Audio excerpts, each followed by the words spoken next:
Puri police को मिली बड़ सफलता 78 लाख रु अधिक टंकार सुना गहना जबत करने सहित नगद 6 लाख टका जबत कर चंदनपुर थाना पुलिस। पुरी एसपी कार्यालय में सांबादिक सम्मेलन में सूचना देते केन्द्रांचल डीआईजी सत्यजित नायक एवं पुरी एसपी प्रतीक सिंह। पुरी एसपी प्रतीक सिंह सूचना अनुसार गत नवेम्बर 20 तारिख में पुरी चंदनपुर थाना सम जाजपुर ओभरब्रिज निकट में राधाकांत ज्वेलरी मालिक संजय कुमार दास लुट्र शिकार होते एक 4 चकिया जान में सुना गहना सहित टंका नहीं जाऊा समय 3 जन दुर्बृत्त बाइक आसी बंदूक देखाई समस्त सुना गहना टंका लुट कर फेरार हो जाते। एने चंदनपुर थाना अभियोग पर पुरी एसपी प्रतीक सिंह निर्देश क्रमे 2टी टीम गठन होता। पुलिस टीम विभिन्न स्थान में चढ़ाऊ कर 4 अभियुक्त गिरफ्त करने सहित से लक्षाधिक टंकार सुना गहना और 6 लाख टंका जबत करथिला।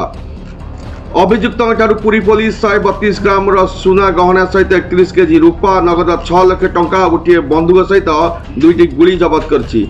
एसहित अपराध में व्यवहृत कार बाइक सहित 6टी मोबाइल फोन जबत होइछि। जबत सुना अलंकार मूल्य प्राय 78 लाख रु अधिक होली पुलिस सूचना देछि। गिरफ अभियुक्त माने हेउछन्ति चंदनपुर थाना अंतर्गत दोलगोविंदपुर अंचल टुकु नायक, पुरी वीआईपी रोड प्रशांत प्रधान, विशाखापाटना एम गौतम एवं बालेश्वर शुभ्रजित महांती।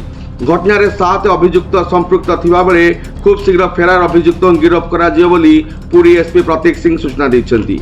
एही घटनार मास्टर माइंड टुकु एवं प्रशांत बोली एसपी मध्ये कहछन्ति। Puri Ranjit Mishra report UBC news.